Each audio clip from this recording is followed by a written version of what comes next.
Whoa, kill the music, it's a shit pasta, don't get your standards up too high. Arthur is a kids' TV show that's been around since the late 90s, and it's still on to this day. It's one of the weirdest, reality-based shows that sets examples for kids, and I grew up with it, and still watch it on weekday mornings when I don't have school. The story, though, will explain what has soured me from buying other old episodes on tape. I had written this description of the episode a few years back, and left it onto my computer, and after much thought, I've decided to release it. I wish this tape had survived long enough for me to get some screenshots from it, but the film tore badly, and during repairs I lost all but 5 minutes of the entire episode. The tape was bought secondhand about a month ago, from my normal secondhand media store, the Corner Store. For those who don't live in central Alberta, it's an old music store that became a second-hand book movie store some time ago. I think at this point, I've almost bought about 100 VHS tapes from him. All of which work fine, except for this one. I bought the tape because I'm trying to find the old episodes of Arthur again, to bring back those good old memories of my childhood. I love that show, and I still watch it to this day. As all should know, they still produce it, and the new ones are nothing to brag about, though. The animation looks cheap and rather rushed, the stories are often dull, and the focus on mental illness in children, like the one about the kid with Asperger's, feels completely out of place. Characters have changed, the bullies are now good guys, Francine is even more of a bitch, and DW no longer has moments that make her seem like more than a spoiled brat. The show has been ruined, so to escape the mess, I went out to buy some old episodes on tape. Home recordings were of particular interest, so I could see some of the old commercials that had aired at the time. I bought about $5 worth of the old tapes, each at 50 cents, and from initial analysis they all seemed just fine, I would say. I mean, no anomalies or anything of the sort, so 50 cents can't really say it was bad. Each is properly labeled with episode times, recording dates, and timestamps. The one that caught my eye, though, was the title Death of Grandma, recorded on March 5th, 1998, with a long timestamp, 1524, it says, lost a channel. It was an episode I didn't know, from an air date that seemed almost too old to even be trusted. I noticed the title had been written on a patch of whiteout. I decided against scraping it off, perhaps it was a recording of something in the people's lives. I decided to watch it first. The beginning was the opening of Arthur, the theme sounding a bit tinny, probably due to bad recording equipment. The tape had issues that troubled me, mainly the tracking. I just couldn't get it to stop being jumpy, and it was just awkward to watch. I eventually gave up, leaving it where there was a line of fuzz across the top, and sat down. There was no opening title for the episode. It showed the Elwood City Hospital, something I wasn't very familiar with. The sad music was playing, and the only one car in the parking lot was the Reeds. It cut to Arthur and DW in the waiting room. Arthur was reading a scare-your-pants-off book while DW pestered him about the story. The volume was bad, making it hard for me to even listen into. But I'll do my best to recreate what they were saying, though it was very hard to remember. DW says, "Why won't you play with me, Arthur? I'm bored. Why are we even here?" Arthur responds with, "Shut up, DW. I'm trying to read." The parents came down the hall, the mom was crying, and the dad looked shocked. DW ran to them asking why Arthur was ignoring her. The dad told her to sit down. Now Arthur's dad states, "Now kids, I'm afraid that we won't be seeing Grandma Thora again. She's gone to a better place." He broke down into tears. As always, the voice acting is pretty good. Arthur dropped his book in shock and stared, and they sat there unmoving, the tape rippling with static. Now as the parents' crying looped over and over, it cuts to them at home. The mom was talking on the phone, looking sad, but ultimately acting professional. DW was staring at the TV, but it was a black screen. Baby Kate was just sitting there unmoving. And the dad was making a wedding cake, his face grim. The doorbell rang and Arthur opened the door, and it was Buster. Buster states, "Hey, I heard what happened. You want to go down to the Sugar Bowl and talk?" And Arthur agrees. The shot of the Sugar Bowl appeared, but there was no music, only wind blowing. I noticed it was fall in the episode as dead leaves littered the ground. Arthur and Buster were sitting there, not talking, not moving. It reminded me of the still frames that sometime appeared in the old TMNT show. Buster spoke, but his mouth wasn't moving with any words at all. But from the audio, he said, "We should go do something fun to cheer ourselves up." Arthur just stared at him, eyes blank. It jumped suddenly to the funeral, Everyone was in black, there was no music, only crying. The casket was pure white, draped in flowers. It showed Arthur, his face wet with tears. Before the imagination sound cue came in, the casket opened and it was Grandma Thora, but instead of his mom, her face was heavily wrinkled, like in the episode where DW had got lost in the mall and was thinking about what life would be like without her. Her teeth were showing and the color was off, being more of a yellow than a normal white. Her eyes suddenly opened, but they weren't human, but rather black button eyes like on Arthur's stuffed bear, Stanley. He screamed and everyone vanished, leaving him alone in the church. The walls fell in, exposing a red and black streaked sky. DW's laughter could be heard, high and rapid, and there was a loud bang, and the images stopped. Arthur was sitting there with his face pale.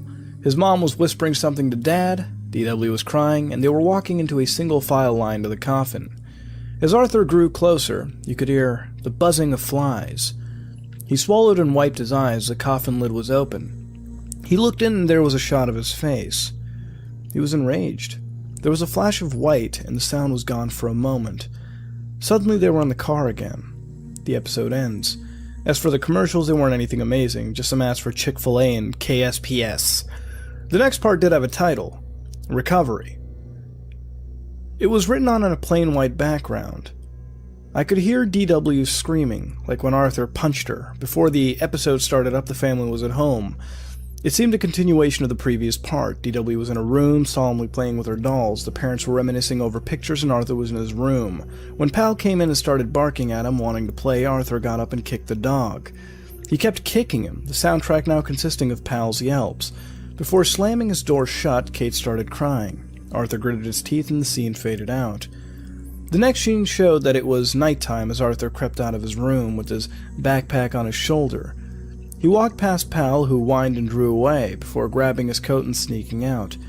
He ran for a full 3 minutes. The streets all in shadows. There was music, very soft, normal, happy music, that we all knew from the show. That ended, though, when he ran into the graveyard.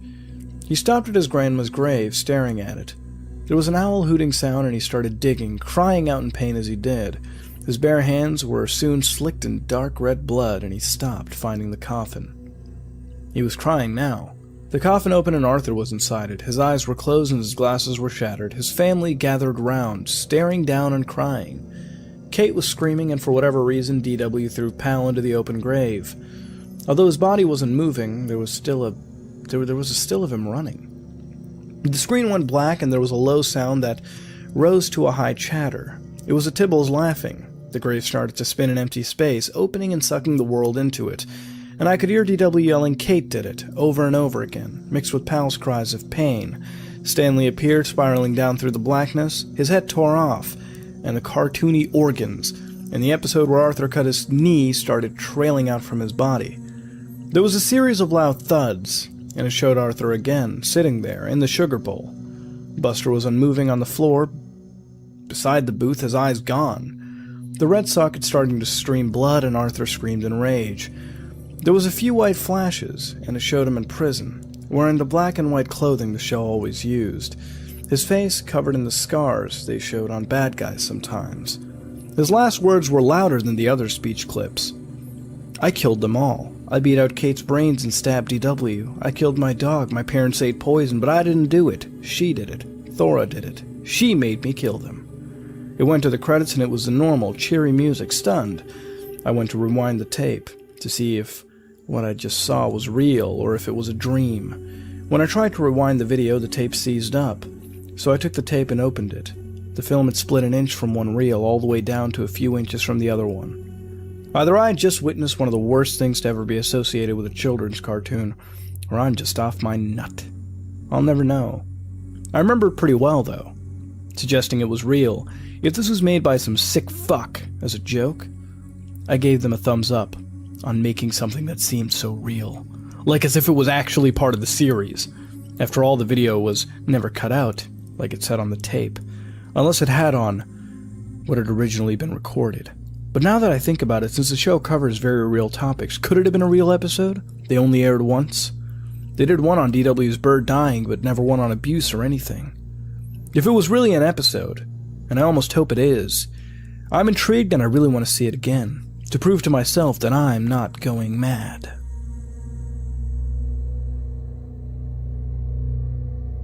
I might need to slap a Surgeon General warning onto this creepypasta here. Now, look, I love Lost Episode creepypastas. I really, really do. But, woo! This one, my god, this one is just the most interesting of the shitpastas we've read. Now, the beautiful part about a Lost Episode story is it has to try to be real. And in the case of something like Squidward Suicide, you will be tempted to think that, oh, of course it can't be real. That could never have been conceived as a SpongeBob episode. And it wasn't actually conceived as a SpongeBob episode. The beautiful part about that was, at least in there, it was mentioned that it was just a test project or something, or a test file left on the edit servers that a lot of people came across. And that's kind of the one thing about Lost Episode creepypasta I think this one completely forgot about, among other things. You have to have a perfect marriage of both the exterior and the interior there. You have to have the perfect blend of having a tape that is creepy, but also combining it well with the real world. It has to be something that is symbiotic to each other. It's just one of those things where you have to have the other one to complement the other one, and there's just no way around it. That's why things like Squidward Suicide ended up being good, because you read it from a perspective of just some of the interns or a basic editor just sitting behind a keyboard looking at a preview monitor for something that someone had created without anyone's intention whatsoever. Over here you have a tape that could believe to be real. Again, at the end it mentions that it could have been made by a quote-unquote sick fuck, but let's be honest here. Alright, let's be dead serious about this. How are we ever going to come across the sick fuck story if, how should I say it? How should I really put it? If it just gets thrown at you in one sentence, you can't really believe it. Seriously, the one sentence at the end was just enough that this story writer thought, we'll toss in there to make it feel like it's a spooky story. No, it doesn't really make it a spooky story. Having that ending doesn't really add to the scares that the story should deliver. No, it doesn't even come close to any of that.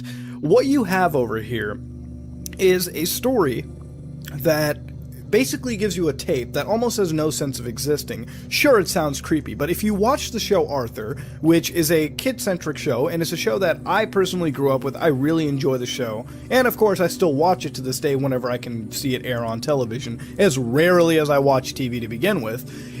You could never conceive this episode being a realistic possibility in any sense for this show. Now, of course, it likes to pass it off as, could it have been an actual show? Could it have been, because Arthur does focus on real-life topics and themes, but this is not one of the themes it would cover. In fact, some of the settings this takes place in wouldn't show up in an Arthur episode. Otherwise, it would break certain elements of its neutrality. Not only that, but even going back to the point where some sick fuck creates it, it just shows the lack of it just shows the lack of trying on the part of creating a proper exterior. You can't just say there could be a sick fuck, or it could be part of the actual episode. You have to at least give context as to why. If I was to just say, at the end of Squidward Suicide, this could have been a real episode of SpongeBob, of course it couldn't have been a real episode of SpongeBob. Where would the idea of Squidward Suicide even be conceived? Who the fuck would think of it for even a second?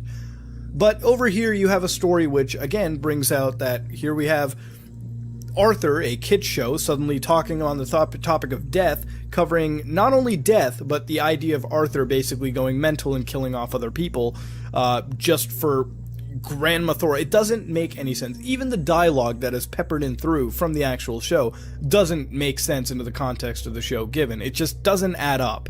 And ultimately, having a Lost Episode creepypasta, which is one of my favorite types of creepypastas, I love these things. You know, you can toss me Ed and Eddie, you can toss me Rugrats Theory, you can toss me all this stuff. I do enjoy it. But when you come across a story that ultimately throws in really cringy dialogue, along with no context really based the story in, and having a story that doesn't even fit into context with the show that it's covering, it automatically leads to a pretty heavy shitpasta. Could this have been good? Of course it could have been good.